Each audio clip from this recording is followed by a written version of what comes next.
Hello everyone, मी आनंदिता तुमचं माझ्या आजच्या ब्लॉगमध्ये खूप खूप स्वागत करते. तर आज आहे माझा आरवीतला 3रा दिवस आणि आज आम्ही निघणार होतो माझ्या मामांच्या गावाला जायचा. बरेच दिवस झाले मी मामांच्या घरी गेलेच नव्हते. म्हटलं आज वेळ आहे तर जाऊया. सो आम्ही गेलो मामांकडे, तिथे पोचलो आणि हा आहे माझा सगळ्यात लहान मामे भाऊ आणि हे आहेत माझे लहान मामा. तो एंट्रीला अगदी तयारच होता आणि हे आहे माझ्या मामांचं सुंदर घर. आता आजोबा जिथे बसले आहेत तो ओटा आत्ता नवीन झाला आहे. आधी तिथे फक्त भिंत होती प्लेन आणि तिकडचं जे दार दिसतंय तिथून आधी जुनी एंट्री होती. मामींनी छान मस्त झाडं लावून ठेवली आहेत, सुंदर सुंदर झाडं लावली आहेत. मी पुढे दाखवते तुम्हाला अजून. सो इथून जुनी एंट्री झाल्यावर आत्ता ही नवीन एंट्री केली आहे. हे आधी नव्हतं इथे आणि इथे बसून खूप छान व्ह्यू दिसतो. म्हणजे मामांचं घर खूप उंचावर असल्यामुळे इथून सगळं दिसतं आणि ही आता नवीन घरं होत आहेत गावामध्ये, सगळे बांधत आहेत त्यामुळे. आणि मामांकडे माझी स्पेशल फरमाईश होती की मला रोडग्यांचं जेवण जेवायचं आहे. सो मामा मामींनी मस्त ही रोडग्यांची तयारी करून ठेवली होती. ते मामी हे छान रोडगे काढतायत गौरीमधून गरम गरम. रोडग्यांसोबत छान आलू वांग्याची भाजी होती. आहा, इतकी मस्त होती ना जेवण, इतकं छान झालं होतं. वरणावर बढिया तूप घेतलं मी आणि मस्त ताव मारला आणि ते खाल्ल्यावर म्हणजे एवढी झोप येत होती, बापरे, खूपच छान जेवण झालं होतं. काय नाही त्या गेमचं दाखव, खेळून दाखव. त्याच्यात माणूस आहे, पैसे कमवायत त्याच्यात, म्हणजे पूर्ण रिअल लाईफ सारखंच आहे. हो का? शेत आहे, शेत आहे. अच्छा, गाडी विकू शकतो. हो का?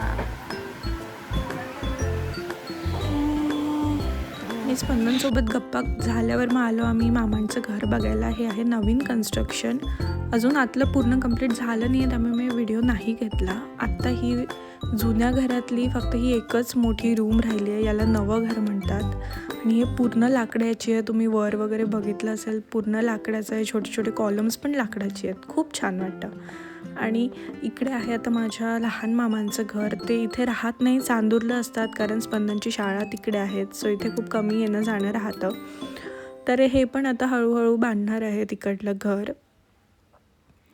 आणि इथे या रूममध्ये मामांनी सगळं त्यांचं पीक भरून ठेवलं आहे, कापूस ठेवला आहे आणि छान मामींनी ना छोटी बाल्कनी केली आहे. बाल्कनीमध्ये मस्त झाडं लावली आहेत. हे आहेत चेरी टोमॅटोज, झाडं म्हटल्यापेक्षा भाज्या म्हणता येईल. ही आहे मेथी, त्यानंतर इथे आहेत पालक. इतके कोवळे कोवळे पालक पुण्याला तर मला मिळतच नाही. खूपच म्हणजे वाढलेले, ग्रोथ झालेल्या भाजीपाला मिळतात. सुंदर फुलांची झाडं, मिरची, सगळा भाजीपाला घरीच लावला आहे मामींनी. परत दुसऱ्या बाल्कनीमध्ये काहीतरी वांगी, सांबार, सगळं असं होतं. विड्याची पानांचा वेल.